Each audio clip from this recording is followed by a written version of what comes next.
into the session. Welcome everyone. It's the 6th session of the image.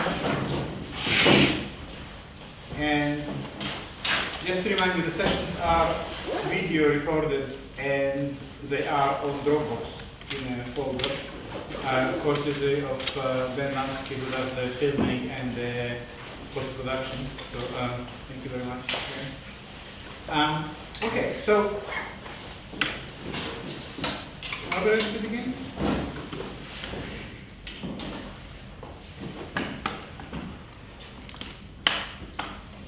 So the session today is quite pivotal, I think. It is really positioned at the intersection of some trajectories we start to develop over the last few weeks. So, as it is our custom, I'm going to spend a couple of minutes talking about what we've done last week and also 2 weeks before, and then I will move on into the topic of today's lecture.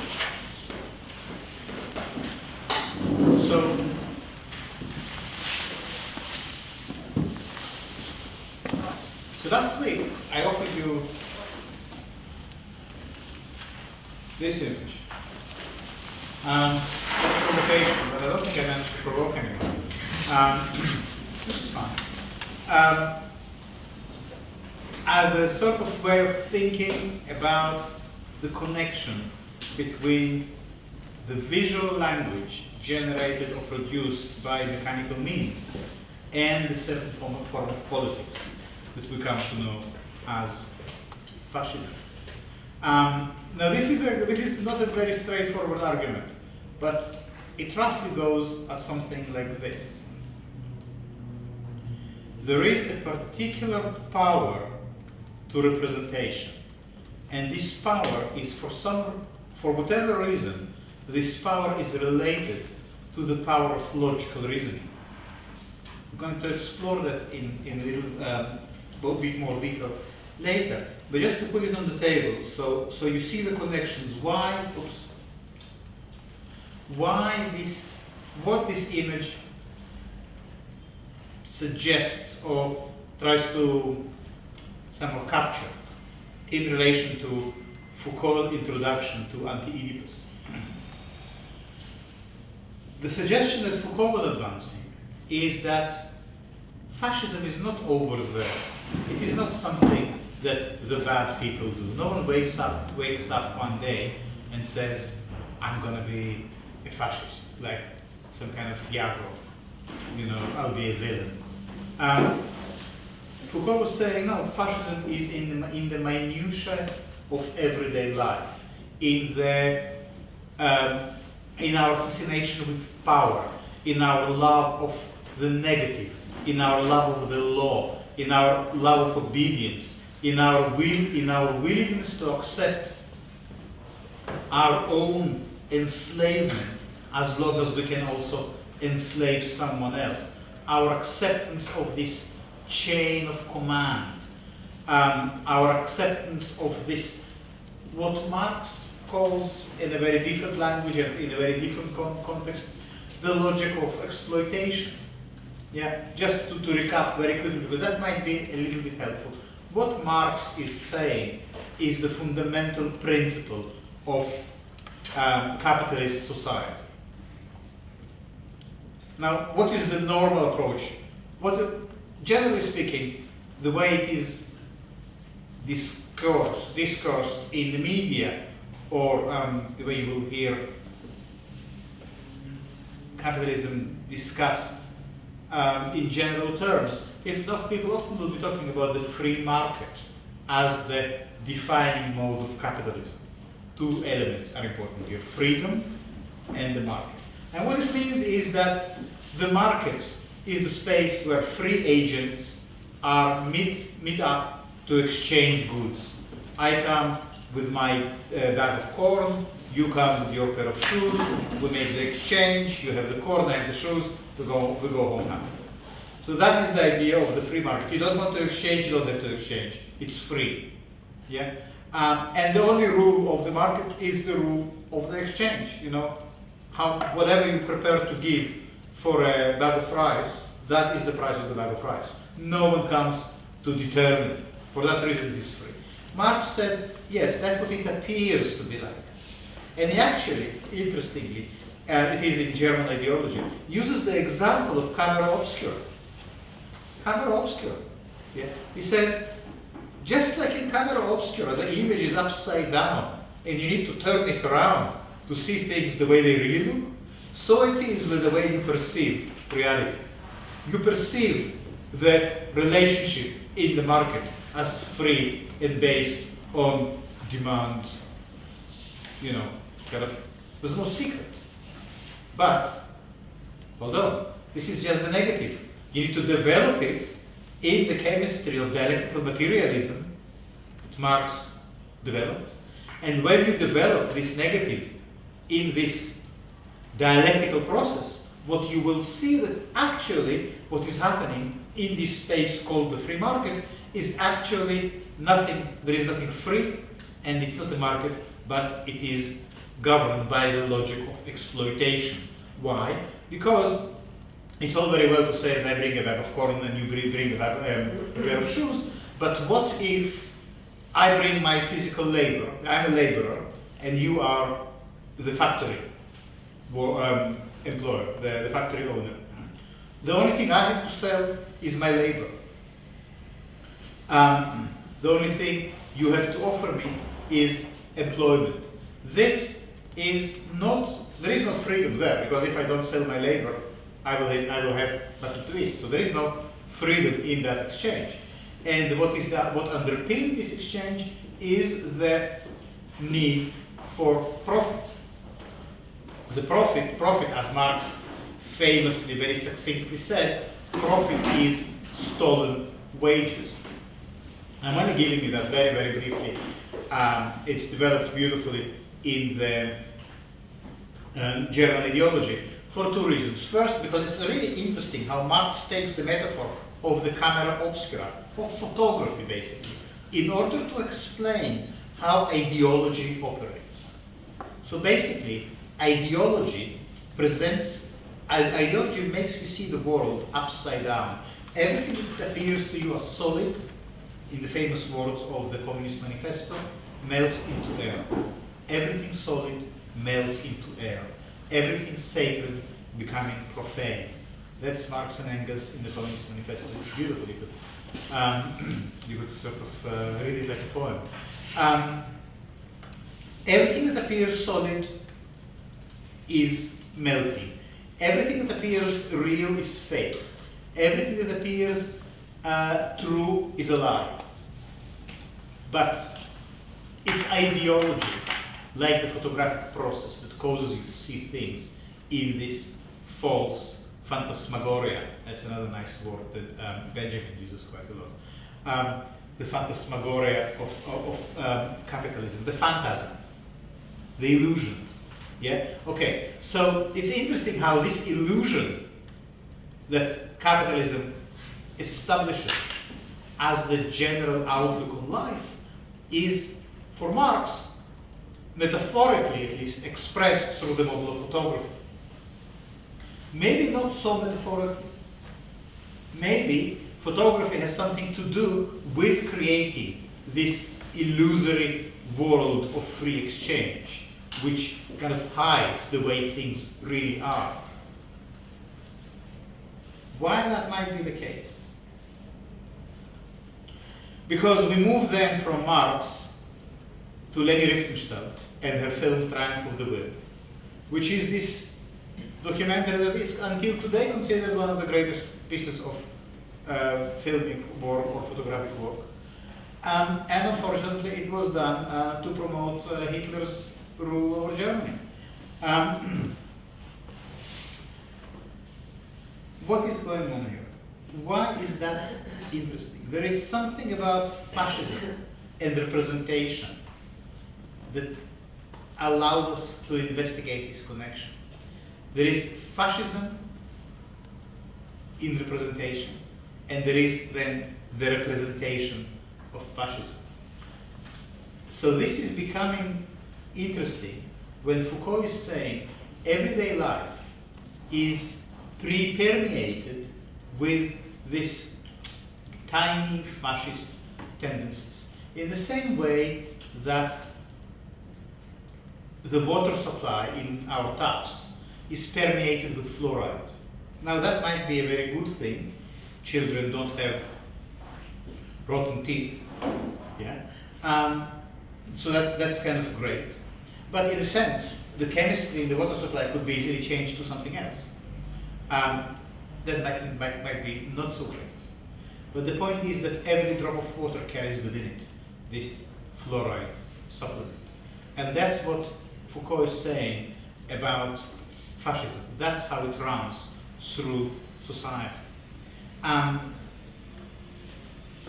is that relevant? How can we relate that to photography?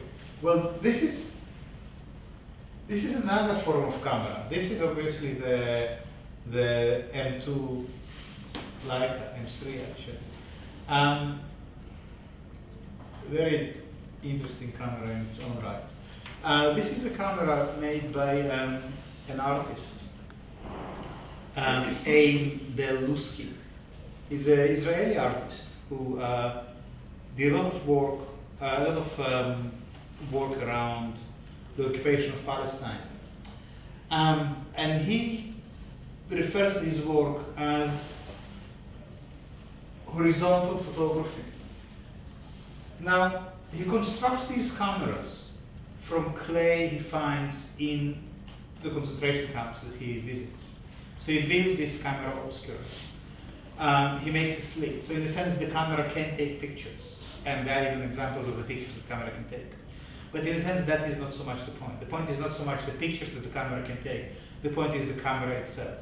The camera itself, in his hands, becomes a kind of object that tries to draw attention to the philosophical and political underpinnings of this kind of camera.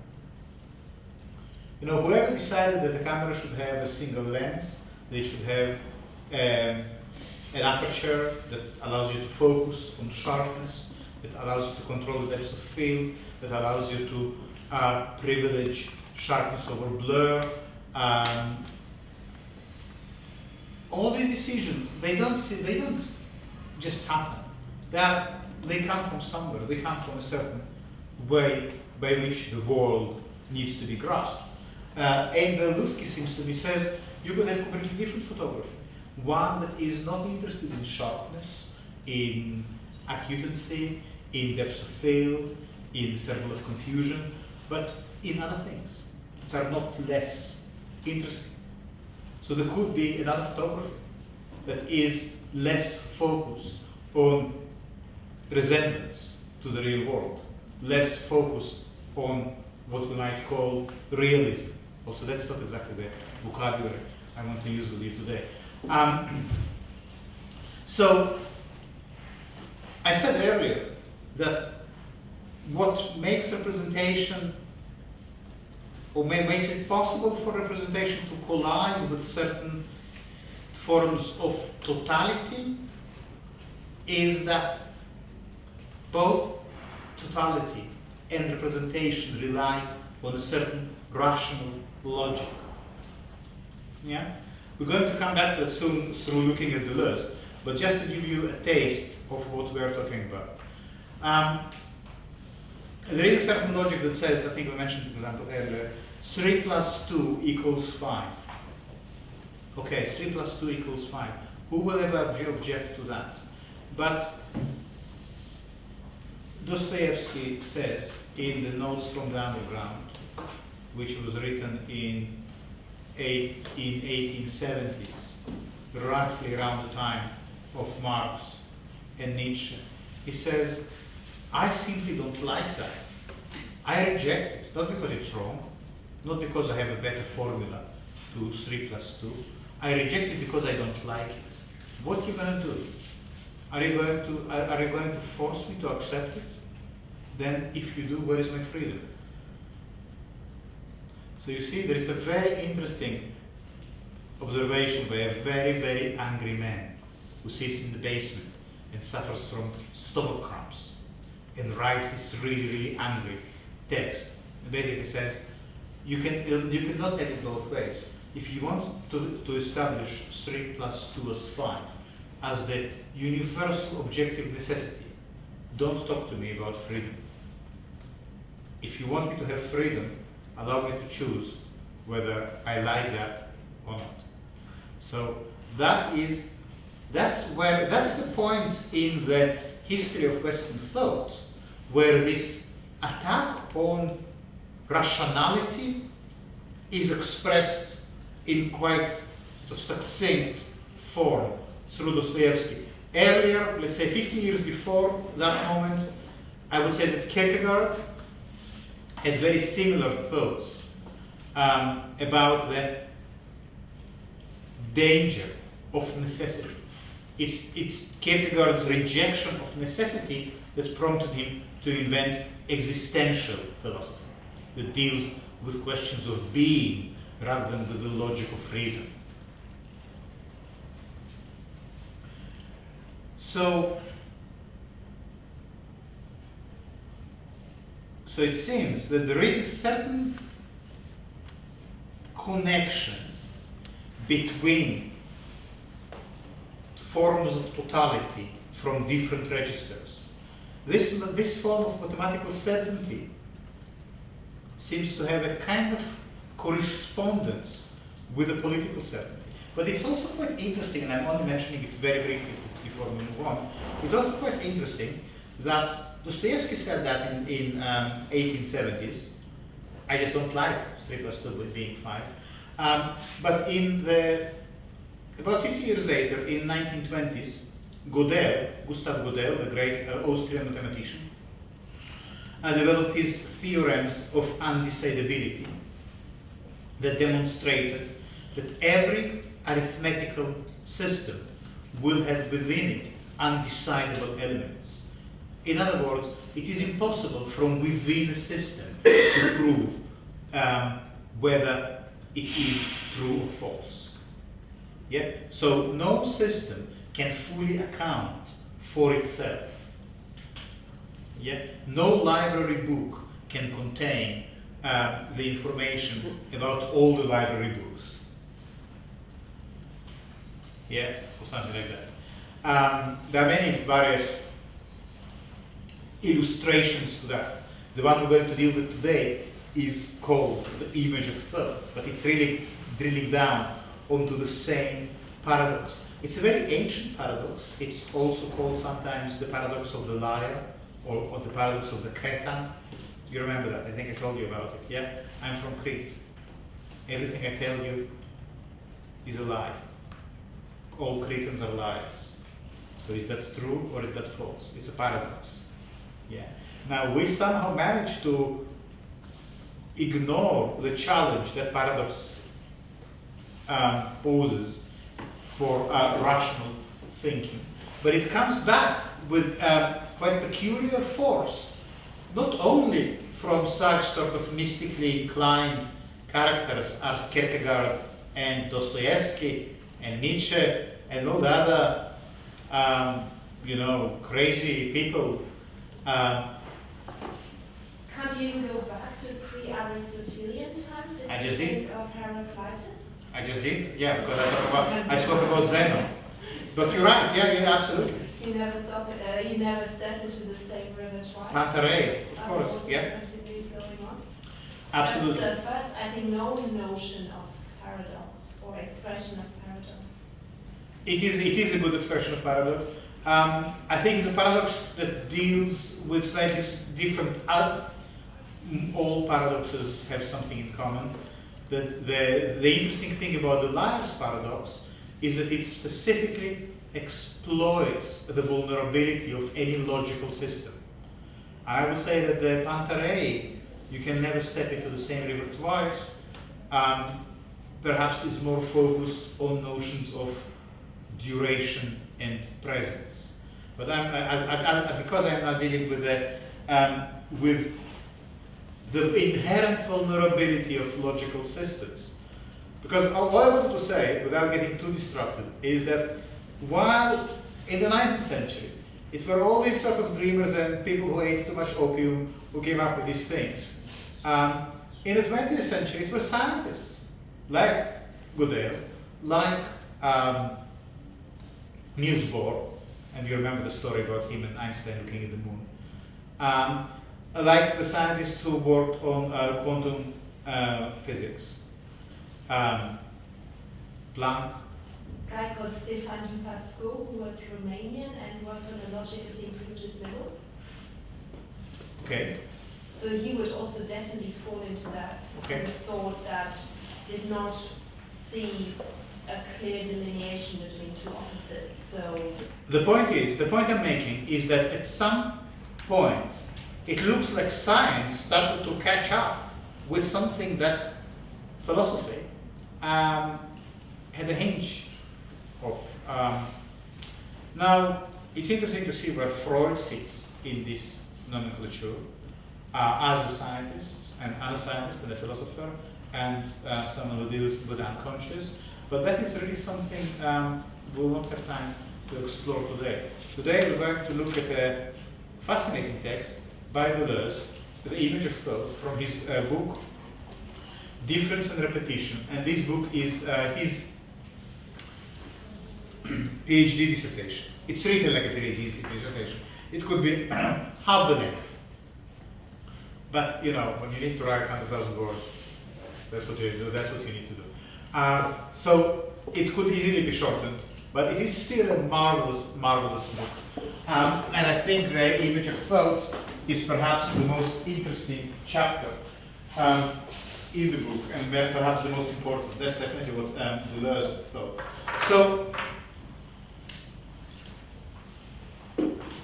it's not for the faint-hearted to make the first dip into this book, but I want to take you sort of by the hand into the discourse. Hopefully you will see how it works and what really is the method Deleuze is offering us. Because it is really just about the method. Don't get too hung up on the particulars of each sentence. Just try to understand the overarching maneuver, you know, the sort of the energy that is going through that. We're going to start in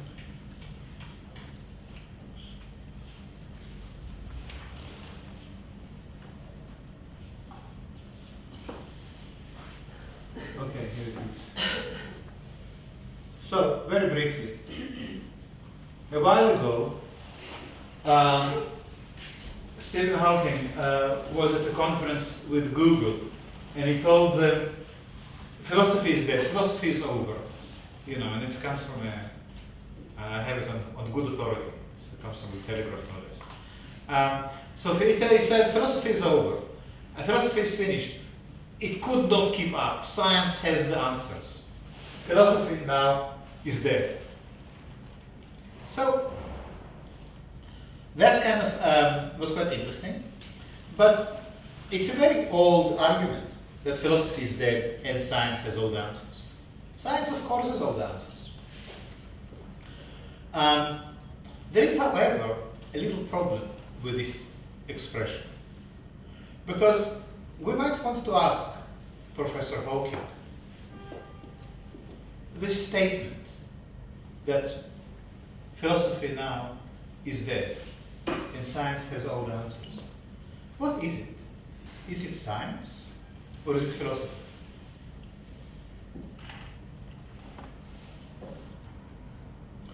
You see where I'm going with it.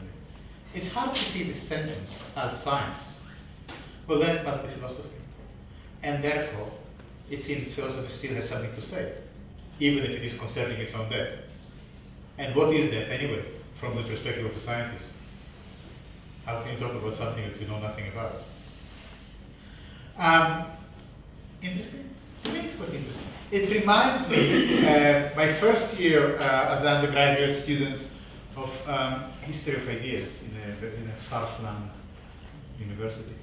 And then we were told, you know, in my big auditorium, about the three first Greek philosophers, Thales, Anaximandris, Anaximenes. And we don't know much about them, we only have like tiny fragments, but Thales said, they all lived in Turkey, by the way. the school of Milos. Thales said everything is water. Anaximandris, who was his disciple, said no, everything is chaos or energy. It's not entirely clear, but everything is sort of nothing. Anaximenes, who came later, who was the disciple of Anaximandris, also thought about that and came back and said, no, everything is air or mist. So then the professor obviously, removes the glasses and says, but how do we know that this is philosophy? How do we know that this is not another mythological story? Because there were lots of mythological stories about the birth of the universe, from the egg, from the Titans. How do we know that this is not one more? From the water, what difference does it make? How do we know? So, and of course, the whole auditorium falls silent, amazed at the intellectual powers of the professor. But there always would be one person who will say that the reason we know that Thales, Anaximandris, and Anaximenes are the first scientists or philosophers and not mythology makers is because they contradict each other. In mythology, there's never another version. There's never another theory. Because Anaximandris could contradict Thales, and Anaximenes could contradict Anaximandris and Thales, we know that this is a scientific research and not mythology. So that is a bright student who says that. However, what would be even more interesting, if we could be a fly on the wall in this auditorium, we could ask, or at least we could whisper to one's ear, but this very distinction between science and philosophy, is it scientific? Or is it philosophical? Because if it is scientific, then how can it come before science? And if it is mythological, then the origin of science is mythology. Okay? So you see, where do you begin from? It's a very delicate question for philosophy. The one philosopher who managed to escape this question is Baron Münchhausen. Do you know Münchhausen? The Münchhausen syndrome, but by proxy? No? Make a noise or something. Baron Münchhausen, the German story, the story about the German baron who sunk in the mud and managed to pull himself out by his own bootstraps. Does it ring a bell? I've heard it before, I didn't know who it was. Münchhausen, check it out. Münchhausen syndrome, when you fake an illness. Münchhausen by proxy, when you pretend that your child has an illness. No? Fine, never mind.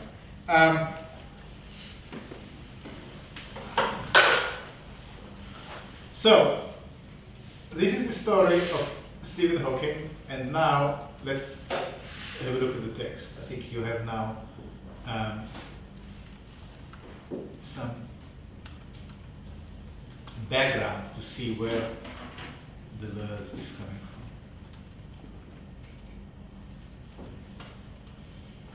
So the text is on Dropbox. And here you have the image of thought. And this is what the image of thought tells us in the first couple of lines. Where to begin in philosophy has always, rightly, been regarded as a very delicate problem. For beginning means eliminating all presuppositions. Where to begin in philosophy is a really big problem. Not only in philosophy. An artist will have a similar problem. Where do you begin? You want to write a theory of everything. Where do you start? You have to start somewhere. You have to put your foot down. You have to write a word on a sheet of paper. You have to sit in a room, on a chair, maybe drink a glass of water with lemon. Where do you start? Because the moment you start somewhere, this starting point already became part of your philosophy, but you didn't find a way of accounting for it. So you always start from somewhere which is not yours to start from. Yeah? Now, it could be that men have this problem more than women. I'm saying that because the Belgian feminist philosopher Lucie Rigaret says that generally all philosophy is essentially deeply chauvinist and misogynist in its attitude, and all it's trying to do is to somehow hide the origin of knowledge is in the mother, in the woman. You always start somewhere.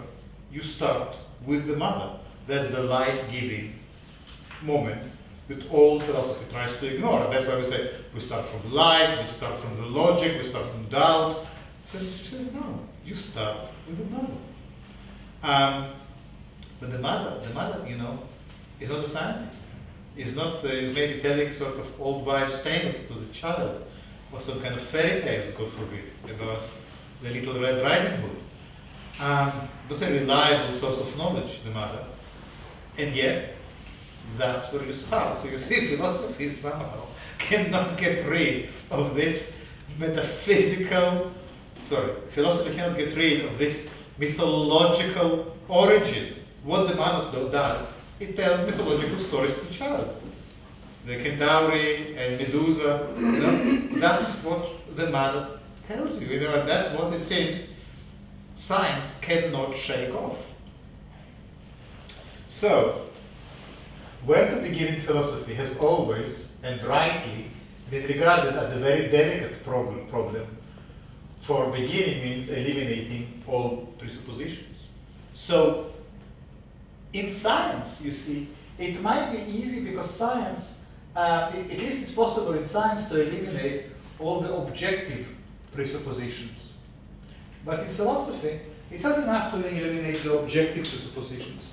There are also the subjective presuppositions of the very body who speaks, that is in a particular space, in a particular time.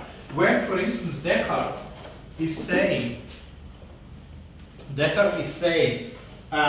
I doubt, therefore I am, the famous cogito, his cogito is in kind of no man's land.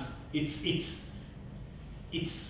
does not belong to any specific time, to any specific place, as if there is a kind of universality to I think, as if wherever you put me on any planet, in any cloth, in any, whatever you feed me, the I think will always be the same. It's like this totally reliable, constant I think. But even Kant, 50 years after Descartes, already pointed out that there is no such thing as I think. You always think from some specific place, from some specific location in time and space, through specific bodies, through specific categories of thinking.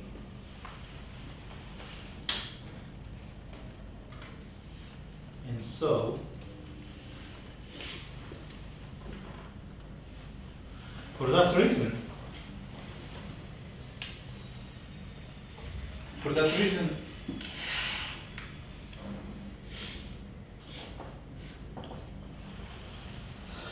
there is this saying, I'm just not going to find it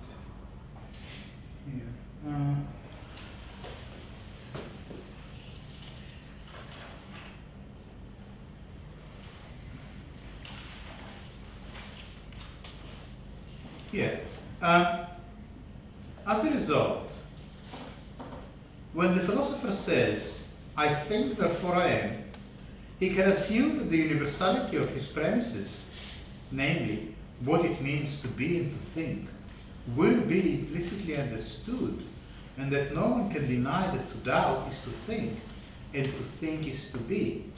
Everybody knows, no one can deny, is the form of representation and the discourse of the representative. So, what Deleuze is saying that the cogito is taking for granted is that everybody knows what does it mean to think. That we all share the same ability to think, that thinking itself does not require an explanation, a definition. It's self-explanatory. What does it mean to say about something that is self-explanatory? What does it mean to say about a thought that it is self-explanatory? What we appeal to when we say it, well, the lesson is very clear. It says, when you say that everybody knows what it means to think, you appeal to common sense.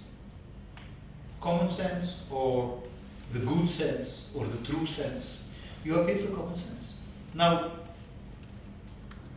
we stop slightly confused at that point. Are we saying that thinking begins from common sense? Are we saying that the original point of thought is in common sense?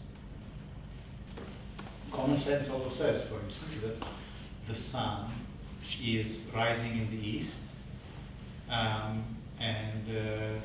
going down in the west. But we know that that is not the case, even though the common sense will tell that that is the case.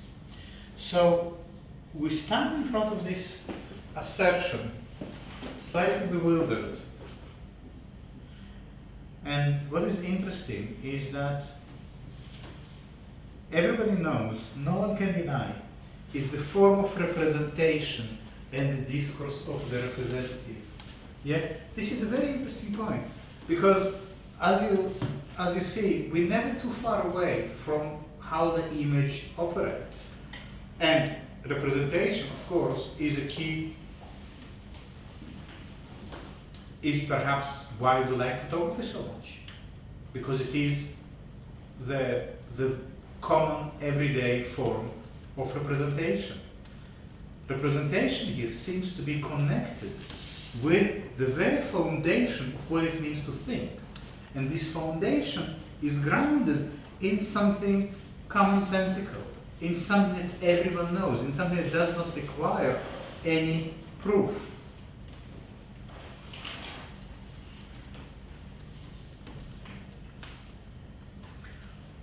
Before we move on to explain that in a little bit more detail, what is the alternative? Okay, so let's say you are convinced that thought that begins from a presumed notion that everyone knows what it means to think did not account for its own very origin. What is the alternative? The alternative actually has Dostoevsky in mind. It is in this section here.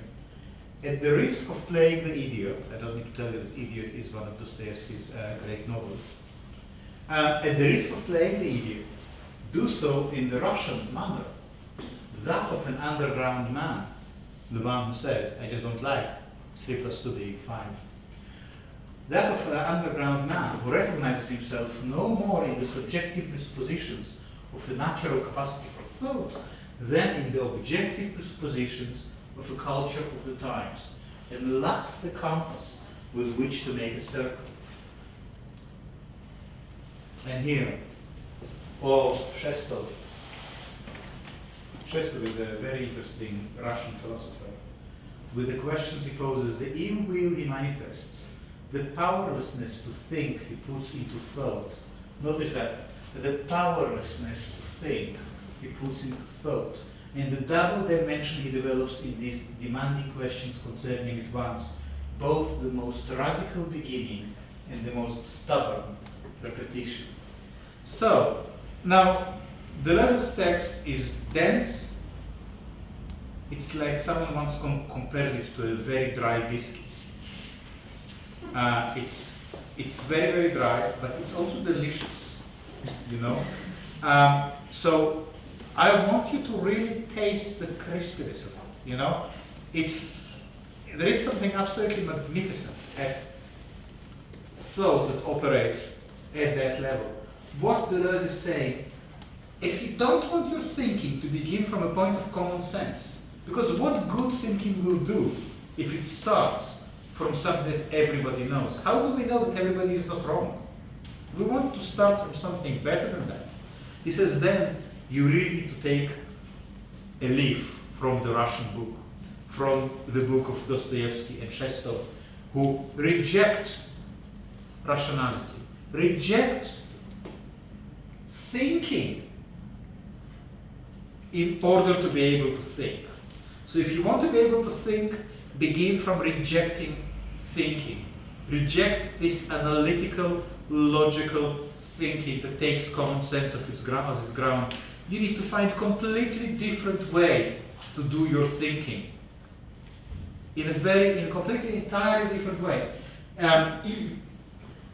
For that, thought itself has to be abandoned. Where do you find this new way of thinking? Or, if you like, this new way of making art? Because everything to do with representation is built on this notion of common sense, is somehow connected with the blind belief in 3 + 2 is 5, and with all the other total and totalitarian and totalizing frameworks that have various doubtful overtones, both in terms of politics, both in terms of logic, both in terms of science and philosophy. So what do? Well, you find a way to begin that does not require a representation, because representation seems to be somehow ingrained in this rational logic that begins from common sense, that basically is unprepared to account for its own point of origin, because accounting for this point of origin will compel it to admit that yes, it did start with a mother, with a woman in the womb, you know. It did start mythologically, you know. And that could be a difficult thought to bear. There is, however, another way, and that is a very radical, the most radical beginning. But this radical beginning is not another point. It's not like we move somewhere else and begin again, because that will just recreate the same thing we're trying to escape from. This form of radical beginning does not even begin. Instead, it wants to begin not from a starting point. It wants to begin from a repetition. It takes as a point of beginning not a 0 hour, not a ground zero, not a point of departure, but repetition itself. Does it make sense? No. Because this is really hard. It means you don't begin, okay, we understood that on this table we cannot start. This is common sense. This is a ground that we cannot take as our ground. Okay, this is another ground that we cannot take it as our ground, you know. It is another repetition, it is another common sense. And this is another ground, it is another repetition, and it's another common sense. And there isn't saying, but there is a kind of repetition here, and this repetition is groundless. It's not grounded in anything, and yet it is completely real. You know, you made one representation, you made another one, you made another one. Each representation is based on something false, on something that cannot be proven from within it. We understand that. But the representations come in succession, and the succession itself establishes a rhythm. It's one after the other, after the other. The rhythm, though, is free of presuppositions. The rhythm is not based in anything. It is just the rhythm. Yeah? Here is an example. You take your camera. Yeah? You start taking some photographs. Let's say, you know, with this Leica that I had there, you actually get a very nice shutter click. So, each time you take a photograph, there is a click. Click, a click, a click, a click, a click. Now, we know that each one of the photographs will be representation. We already know that that connects us to a logic we want to step away from. What there is to do. There is nothing else. But yet there is something.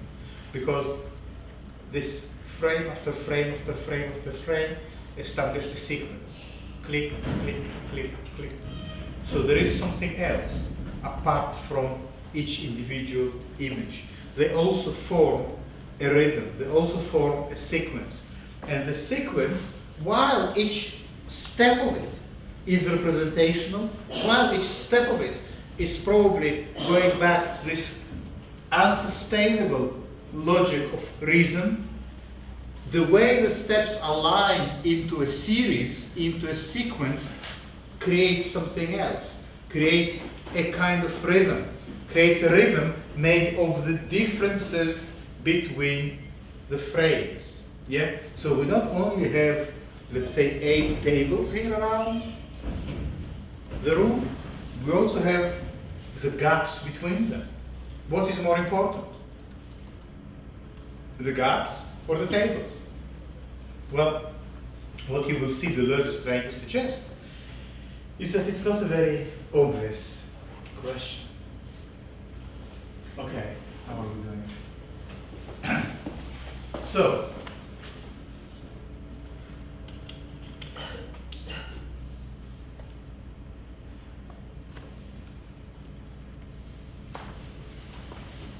now I know it all might sound a little bit tenuous, a little bit torturous, and maybe even slightly interesting, but not that relevant.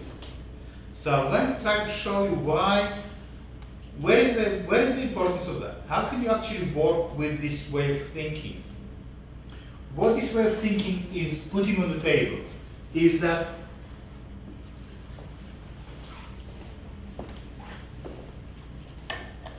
thought always begins with an image. And this is a problem. Now why thought always begins with an image? Why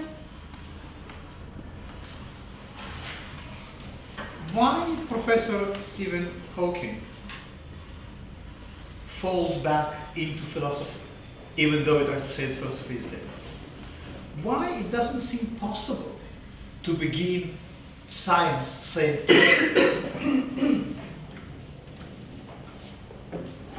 this is the question. The answer is that in setting up on this journey of thought, or on the journey of photography, it doesn't really matter at the moment. We already have a certain image of what it's like to think. That's why Descartes can say, cogito. Everyone knows what it's like to think, so everyone has an image what thought is. Now, why is it an image? Well, because it couldn't be a thought. You couldn't have a thought of what a thought is, because if you want to start somewhere, you cannot start from another thought, because you will need to account for that as well. So you start then, if not a thought, then an image. And what is the image? The image suggests, the image is not a picture, it's not a Mona Lisa. It's a certain experience that connects thought with what? With truth. Yeah? So thinking, think, and you will get to the truth. Plato believed in that. He thought that the role of the philosopher is to keep asking you questions until you discover your own truth. So how to get to the truth? Through dialogue. Essentially, through thinking. But you cannot do it on your own. You need a friend or a lover with whom to discourse. And the discourse will lead to truth. Yeah? So, what lies at the basis of this image of thought is a certain notion that thought and truth are connected. Yeah? What are we after in philosophy? Deleuze says you could ask everyone, from Plato to Aristotle to Kant and Hegel, and everyone will tell you we are after the truth. And Deleuze is saying, he realized the problem. You seem to take it for granted that thought will lead you to truth. And what does it mean to take that for granted? It means to accept an image of thought as working in a rational way. Because it's only through the rational model of working truth can be discovered. Now, how can we work with something like that? Well, here is one way to think about it in more, sort of in sharper political terms.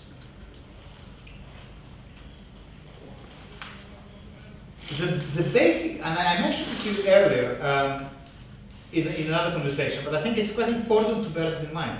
The basic argument of the state is that it is based on rational principles. So in a sense, rationality forms the external surface of the state. It operates rationally, unless it is some kind of dictatorship. But a democratic state, a state that expects you to obey, not because you are afraid of being tortured or murdered, but because you agree, basically, with the decisions of the state. This state puts rationality as the main principle of its legal system. The first requirement of anyone to be answerable to the law is to have reason. If you can prove in court that you are insane, you will not be found culpable. You don't bear any responsibility. Because the law is rational, it can only deal with rational situations. And that is the very basis on which the whole political system is based. Now we can see here from Deleuze that it's not so simple, because at the root of this understanding is the idea that everybody knows what thinking is, and everybody knows that thinking leads to truth. Have a look here. Which one should we do it? According to this image, here, image of thought borrowed from the pure element of common sense. According to this image, thought has an affinity with the true, formally possesses the true, and materially wants the true. Truth and thought, together forever. This is the link. This is the link that is being taken for granted as the basis of general thinking. So, for instance, we find that if we go to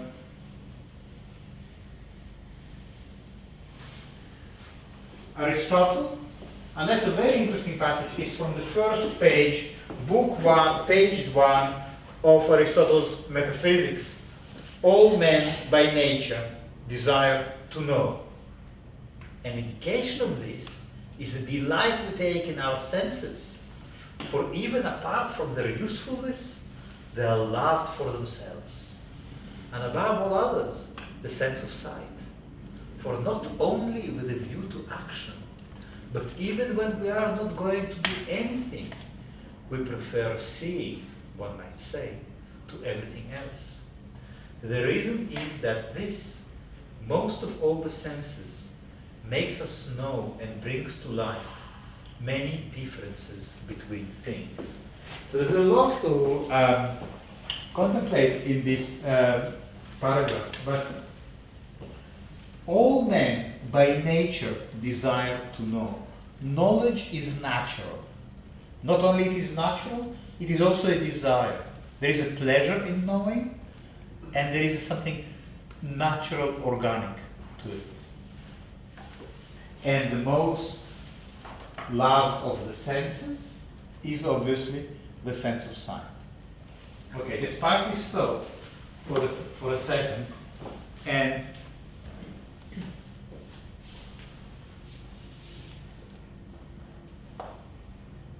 let's go back here.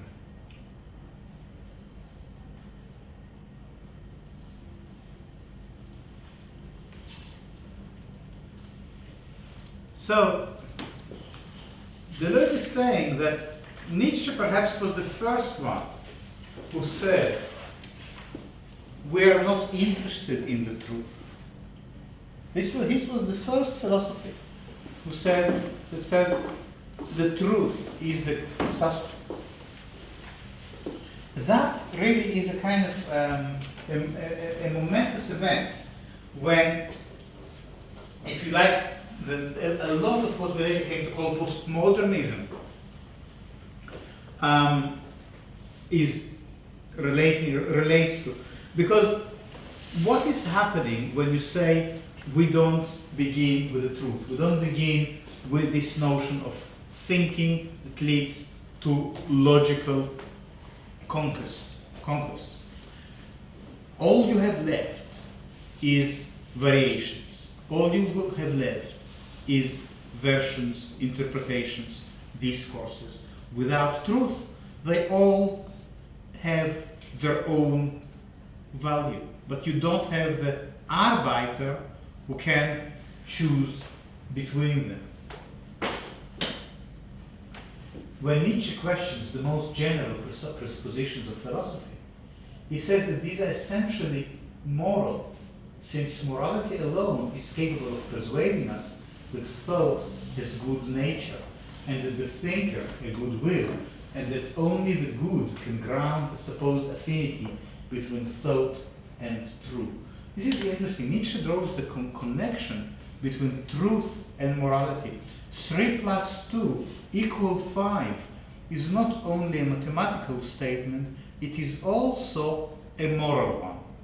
It is also an ethical one. And it's very interesting the point at which morality is capable of persuading the thought that as the thought has good nature.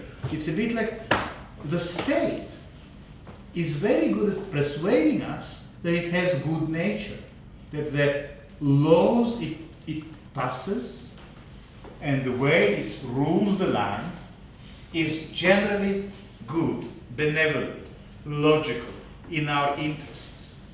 Yeah? You can see now what is actually at stake. At stake is examining what we understand by thought. So Deleuze is saying thought begins from an image of thought. Before a thought can start, there has to be an idea that thinking will bring results. Otherwise, why think? Thinking will bring results. These results will be positive. These results will be benevolent. They will be good. They are of good nature. The thought is good natured. It is positive. It is happy. Think happy thoughts. Good thoughts. Yeah, that's what the state thinks happy thoughts in its sleep. Now, that appears to be the forgotten origin of thinking. This image of happiness and truth connected to thought.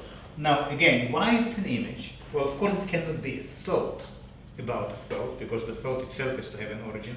But what exactly is Deleuze means here by an image?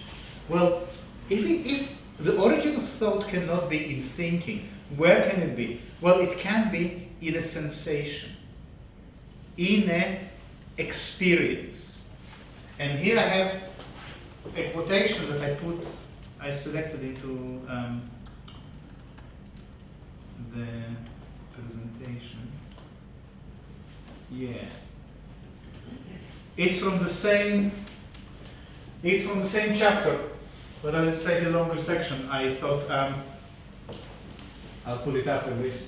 So, what else? How else is it possible to think? Something in the world forces us to think. This something is an object, not of recognition, but of fundamental encounter. What is encountered may be Socrates, a temple, or a demon. It may be grasped in a range of affective tones: wonder, love, hatred, suffering. In whichever tone, its primary characteristic is that it can be sensed. In this sense, it is opposed to recognition. In recognition, the sensible is not at all that which can only be sensed. Anyway, let's leave it at that. Something in the world forces us to think. But what makes us think is not representation, is not recognition, is not that I look at something and recognize the connection between something I saw earlier. No, because it's saying what is happening is that in order to encounter something, you need to have an encounter. The encounter might be a happy one, or it might be a sad one. It might be a scary one, or it might be a nerve-wracking one. But the encounter is always carries within it an emotional baggage.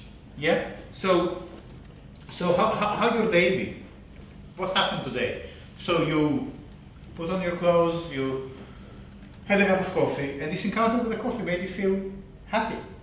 And then you opened your computers and you got an email from your boss, and this encounter made you feel a little sad. And then you maybe left the house and you went out and you bought a paper and your football team won, and maybe this is a happy encounter. And then maybe you pass the kiosk and you see something in the window that you want to buy but you don't have the money, and that might be not so happy encounter. You see, life is made of these encounters, and each encounter requires you, compels you to have an emotional response.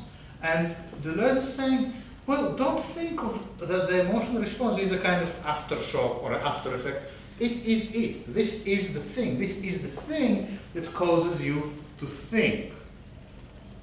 Yeah? Life is just this chain of encounters. Now, he didn't make it up. He didn't invent it. Like most philosophers, Deleuze is a very good thief. And the best thieves are the ones who never get caught. And that's why there are very few footnotes, by the way, in the book. He took it from Heidegger, our friend from previous sessions. And Heidegger calls this thing Stimmung. Now, in English it is translated as mood. But Heidegger says, you are always in some kind of mood. Questioning mood, bored mood, excited mood, wanting to go home mood, any kind of, but you're always in the mood. You cannot be not in the mood.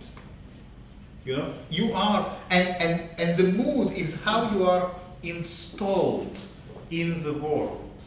Now, it's actually very fortunate, well, it's unfortunate in English the word mood has such a narrow translation, but for instance, because the German word Stimmung has this double meaning of a mood as a state of mind and the tuning of an instrument. Yeah, so for instance, the orchestra before they play, they all tune the instruments, and that is, well, we call it an attunement. We don't say about emotions attunement, but in a sense, that's, in Russian, it's actually very, anyone here speaks Russian? Okay, so in Russian there is this word настроение, which is a mood, and there is this word настройка, which is the tuning of the guitar, but it's really the same word. Yeah.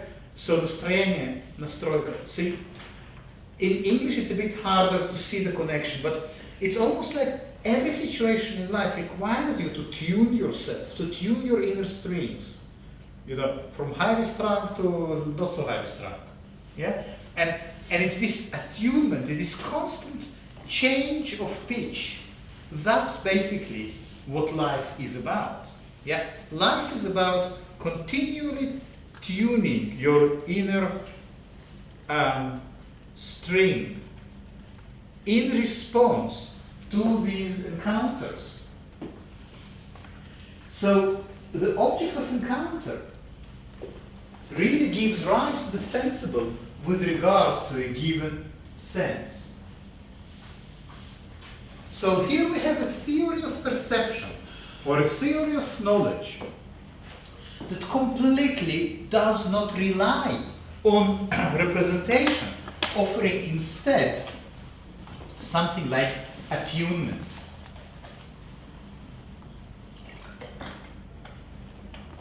You don't think through recognition of similarities, you think through encounters. Each encounter can be a happy or a sad one. Here you have, in a sense, a new ethics that has to be attributed perhaps to Spinoza's, Baruch de Spinoza ethics. But in a sense, try to live your life in a way that maximizes the happy encounters and minimizes the sad ones. So if someone is draining your energy, don't meet them, don't go there. If someone is making you upset or sad or just sucking your life force from you, you know. This is ethics. You see, this is a way of completely bypassing questions of good or bad. It's not a question of whether this person is good or bad person, whether they are right or wrong. The question is whether they give you energy or take energy away from you. Whether they allow you to rise a bit higher in your inner melody of attunement, or they take you down. Yeah? So try to arrange your life to have this sort of, you know, to operate at the higher registers. That's what Deleuze is saying. That's how the whole question of morality and ethics can be turned on its head. Something in the world forces us to think, but this is not representation. We have, time is always against us in a very cruel sort of way. But in the last 20 minutes, what I want to do is to try and somehow bring it all to bear on thinking about photography or the digital image.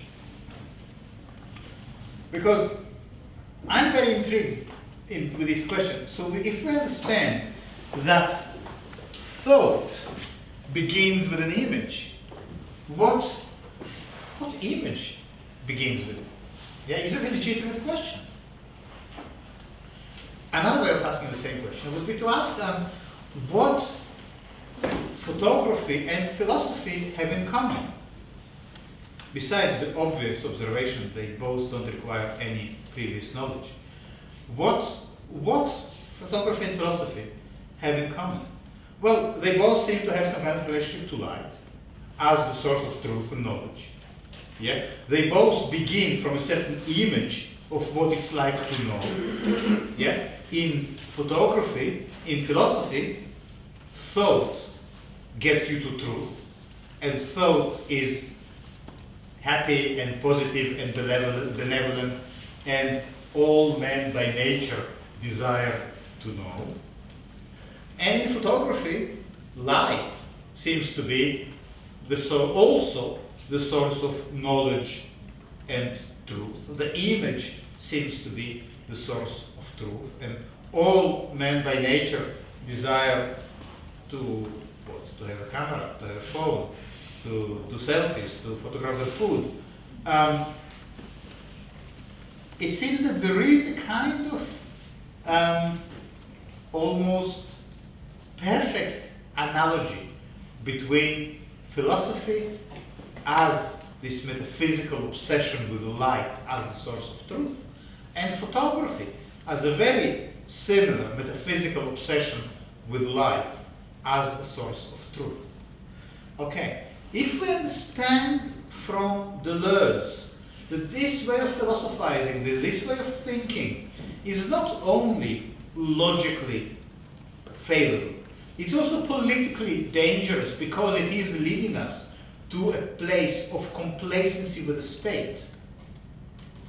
If you accept that thought is good, thought leads to truth, then you also accept the state's argument that all it is doing is good and in your interest because it's all logical and reasonable, and it's all based on 2 + 3 = 5. So what does it mean then to be in a position? What does it mean to be outside of the state? What does it mean to be outside of this system of representation. Now, I've been trying over these few sessions to give you a certain vocabulary, to make you realize that when we talk about representation, we talk at the same breath about something that is essentially, fundamentally rational and logical, yes? And we also talk about something that is fundamentally, has some total tendencies. Yeah, I'm being careful here. I'm not saying that representation has totalitarian tendencies, but it has totalizing tendencies, you know? It's everywhere, you know? It seems to be the sort of the one thing that is endlessly coming back. Representation after representation after representation. Now, for Deleuze, to find another way of thinking becomes key, not only philosophical question, well, key philosophical question, because it is also key political question. There will be no chance of radical resistance to the state if we follow the state's own logic, clearly. We need another logic. Okay. This logic, in the language of Deleuze and Guattari, in the book of in the Thousand Plateaus, is called the logic of nomadism. The state is the stationary, sedentary organization. You have a city, you have the walls around the city. You know, if you have a country, then it will have borders, then it will have soldiers. It's a state, it's fixed. Opposing the state from within the state is difficult. You need to somehow be on the outside. When you are on the outside, then you are not part of the state anymore. You are a nomad. You are a stateless person or a stateless organization. Like, for instance, the Vandals and all the tribes that descended on Rome from Northern Europe in the 4th and 5th century. You know, they were Vandals. They were nomadic. They were kind of crazy, not civilized at all, but very effective. So they had a kind of war machine that could really deal very ruthlessly with the state, because, DNG tells us, because they did not use the logic of the state. They did not use the logic, the rational logic of the legalistic Roman Empire, of the strict hierarchy, where you had the Caesar and the generals and the army, you know, and everything functioned like a well-oiled Swiss watch. But the nomads were not like that. They carried a piece of meat under the saddle, and they were just, you know, moving in random formations, and they were kind of biting bits of the state, you know, where it was the weakest. And they didn't have any central organization. You couldn't really conquer. There was really no one to fight with. Very familiar situation to some degree.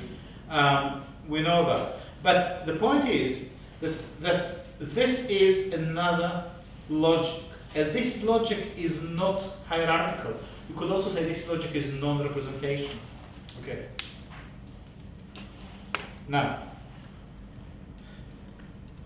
I'm going to try to make a leap from that into the digital image.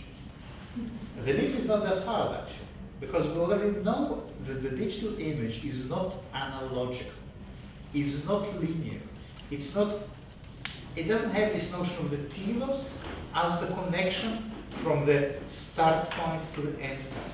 Because it is made of digits, it can be manipulated, it has a kind of undecidability inherent to it. What does it mean to say that the digital image is inherently undecidable? It can change on the fly. You can hashtag it, you can change the direction, you can retweet it, and it will acquire different meanings. The meaning of the digital image is not established by the connection between the image and its point of origin. It's established by the various reproductions and copies that happen to the image along the way. I want to go back to the text and show you one more thing here.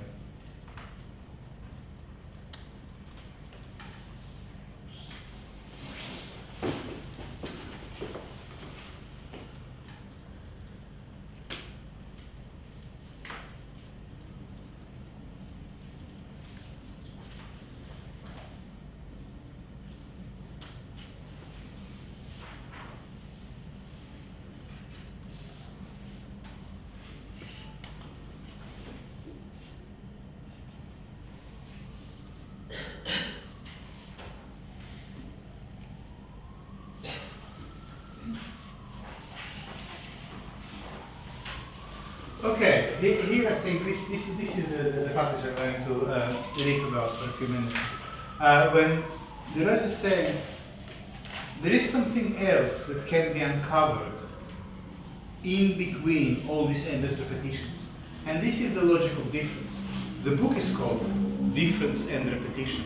So we should by now know what repetition is. Repetition is representation. What repeats? What endlessly repeats? Representation. Think about it strictly in the terms of your photographic practice, if you have one, or any photographic practice. You take one picture. Is that it? No, you take another one, then one more, and another one. So taking pictures becomes the practice. Yeah? Okay, so you accumulate this big archive of photographs, and that's fine. What Deleuze is saying is that along the way, you created a rhythm of, let's say, differences between the pictures. Yeah? Each one is different from the other. One is of a cat, another is of a dog, another is of a friend. Each is different. Now, it's kind of obvious, yeah? It's sort of completely self-evident. What is not so self-evident is that Deleuze is saying, why would we give this difference the same right we give to identity or to content? What if we, in other words, look at photography not from the point of the content of each individual picture, but from the point of a process that just keeps producing one after the other, after the other, after another. It's almost like here we have this process, here we have this sort of constant spitting out of image after image after image after image. Instead of cataloging them by their content, let's turn them on their side and just notice the sequence they create. So the content of each individual one is not that important. What matters is that after this one there will be another one. And after this one there will be another one. And another one, and another one. Okay, is it still photography we're talking about? Well, not in the way we know, because we're so used to look at photography from the perspective of content. But Deleuze is telling us, if you only look at it from the perspective, of content, you get into this image of thought, which is representational, rational, benevolent, happy thoughts. The state is happy, you're happy. I'm okay, you're okay, kind of thing. This is not philosophy, and this is also not art. You cannot make art in this way because you will be within the boundaries that were set up for you in advance. So what to do? The remedy is quite simple, but it requires, as I said earlier about Chesterton, certain amount of ill will. You need to become a bad person. Leave the good to the state. Becoming a bad person means saying it's not the content of the image I'm interested in. It's the very fact that there is another one coming after, and another one coming after, and another one coming after. And there is something in this cadence, there is something in this sequencing that has its own power, that is perhaps not so well explored, but can be a sort of, you can do something with it. It can be a kind of weapon. It might sound totally insane, but think about an example from another territory. Modernist music. Schoenberg, does it ring a bell? I don't have the, I could play, so I could find something for you to listen to. But do you know what is atonal music? Do you have an image in your head of atonal music? Do you want to listen to a clip, or you know what I'm talking about? Okay, what is the principle of atonal music? Google it, maybe later on, and listen to it yourself. What's the tonal music? You choose a scale, yeah, and within this scale, all the notes will be in harmony. So you can play all the notes within a scale, and you can improvise like that. Atonal music jumps from one scale to another without much logic, you know. It's not in advance delimited by a certain set. It doesn't have an image of thought. The harmonious music, for instance, Mozart, its image of thought is, for instance, that it is in B minor. This is the image within which the whole sonata will be played out. In Schoenberg, you can have one note from this scale, then another from another scale, another from another scale. There is no harmonious connection between them, but each note only tells you that there will be another one after it. Each note is a kind of jumping pad, like a trampoline, to the next sensation. The sensation might be unpleasant, or it might be pleasant. It might really jar your ears, and you might, tear your headphones off your head because it is annoying, or it might be somehow delicate and beautiful. You don't know, but you know that each sound will be another sensation. Yeah? Sensations, Deleuze told us earlier, that's how we think. Here's another example from another territory. Do you like MasterChef? Do you watch MasterChef? Okay. My wife's been on it. Really? Fantastic. Fell at the second hurdle by risotto. Good. So, what is happening in MasterChef? I mean, I think it's fascinating because, well, one thing is obvious. You cannot taste the food that people are making. It's television. You cannot taste it. So generally, when we talk about food, the basic kind of common ground is that it has a taste, right? So we go to a restaurant and we say, oh, that tastes delicious, so that's not so good. Okay. Now here we have an environment which is all about food, but not from the perspective of taste. Taste completely taken out. What is left? All that is left are sensations. So here's one dish. And this dish, we don't know what it tastes like. They might talk about it, but it doesn't really matter. It is just a launching pad for another sensation. And that might be a launching pad for another one, or if it was a risotto, then this is the end. This is the end of this series. But for someone else, there might be a longer series. But for you as a viewer, you are in this series of affective sensations that go from one plate to another, to another, to another. Each one, I'm talking now about your experience as a viewer, each moment is a kind of a moment of excitement in which you have nothing happens to your taste buds. So the analogy for photography will be each dish is an image. But it's not about the content of the image because you cannot taste it, which is the same thing, you cannot look at it. But all you know is that it will take you to a kind of sensory experience that will launch you into another one. And there will be another sensory experience. Again, you will not be able to taste anything. Again, you will only be able to experience, to have an encounter.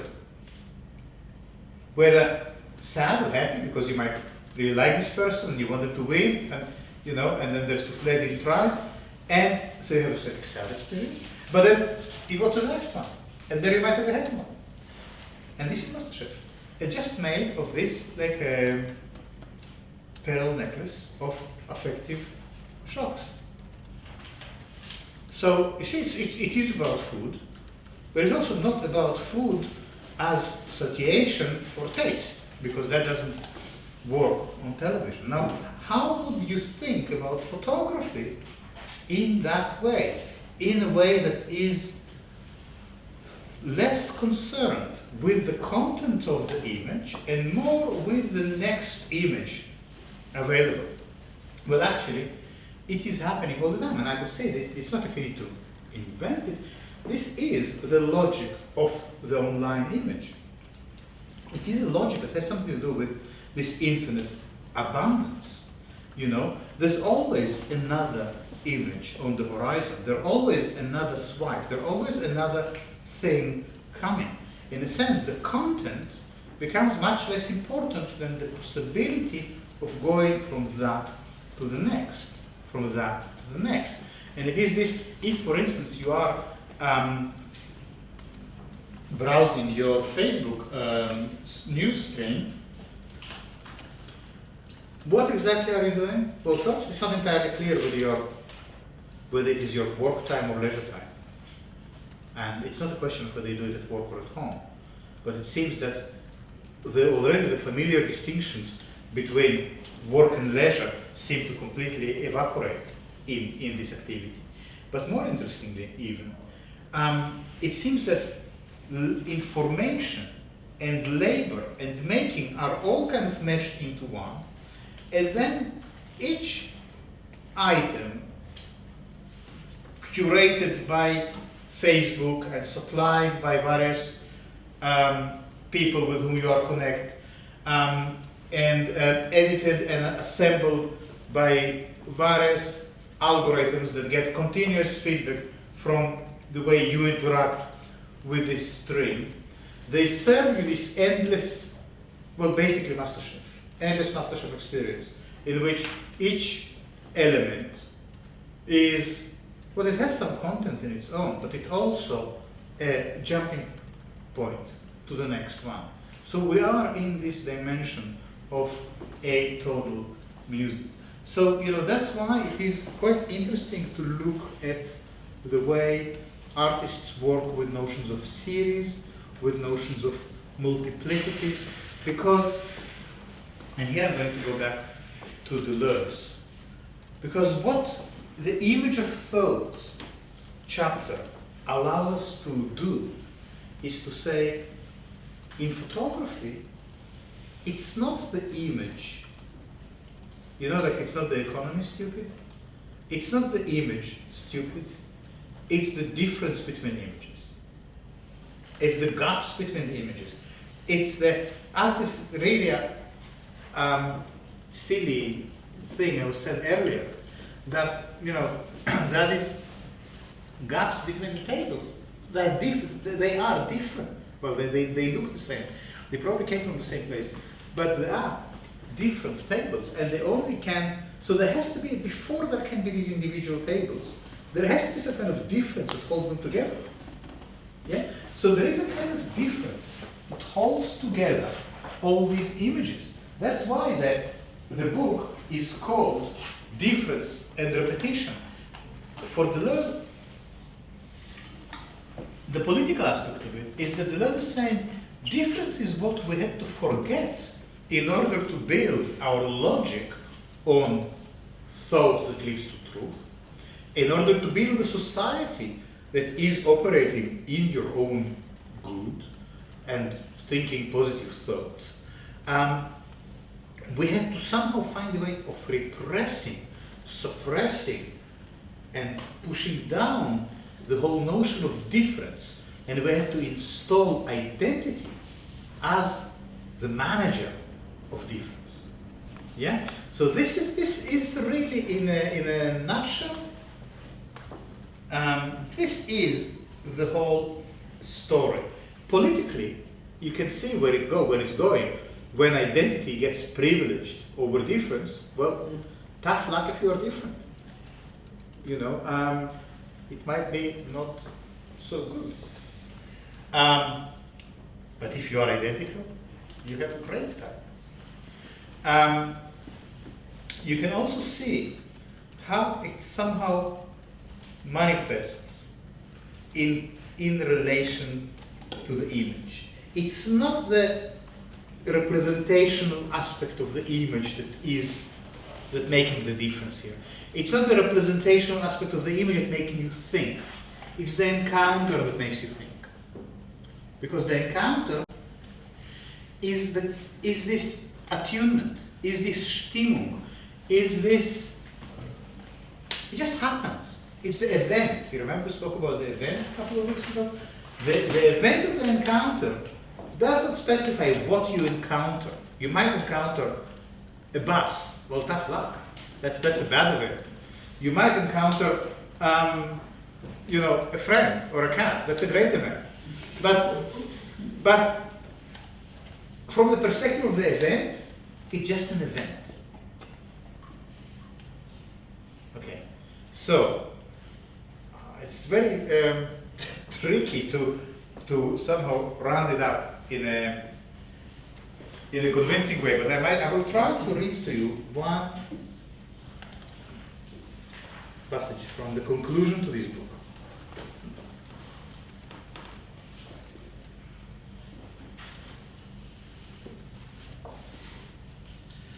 So the Lord is saying, difference is not and cannot be thought in itself so long as it is subject to the requirements of representation. If you want to be different, if you want to have the right to be different, then you cannot subject difference to the requirements of representation. In other words, difference cannot be represented. This table can be represented, and this table can be represented, but the difference between them cannot be represented, because the difference only exists when you have the two tables. I actually have maybe that's how I finish. Are you okay for another couple of minutes? Okay. Because I thought we might have a look at actually a photograph. Okay, so do you know this? The Beckers. Now, I think they were really far ahead of their time. They really figured out something about photography that is so profoundly interesting, and very few people, I think, understand it from their work. So yeah, there are all these kind of what they're called, I don't know, gas works, gas stations. So each one is a representation of a gas station. Sure, true enough, this is one and this is another one. By the way, they could be from completely different parts of the world. One could be from Chile, one from Mexico, one could be from Siberia. They traveled around the world in the holidays.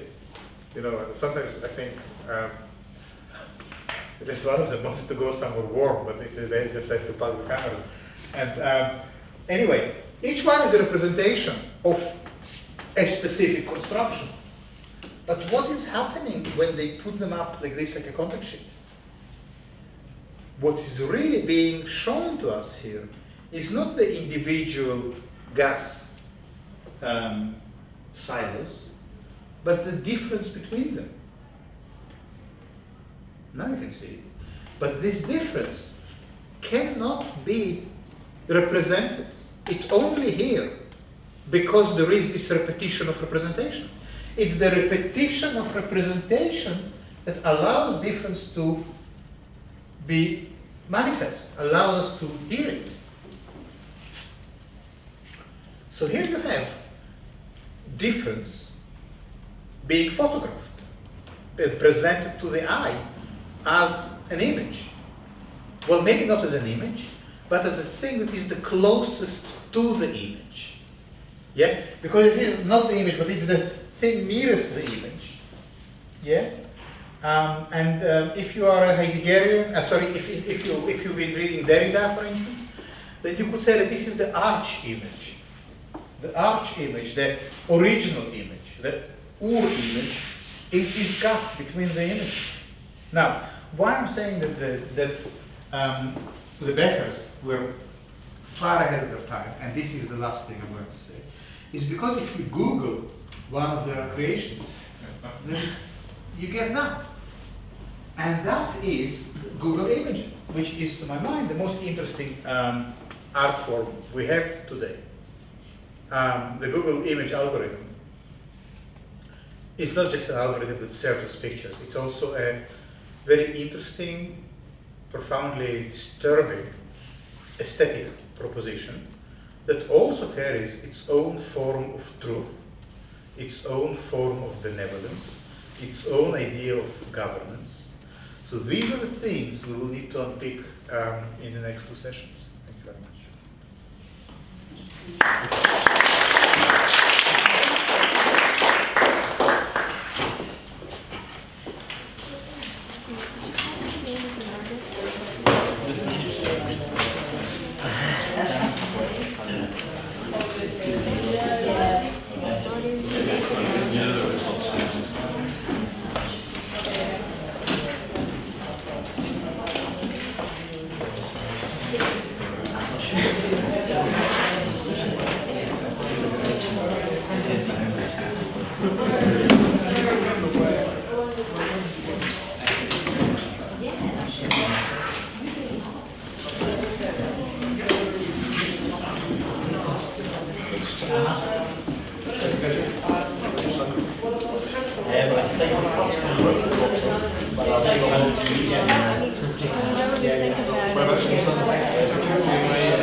Yeah.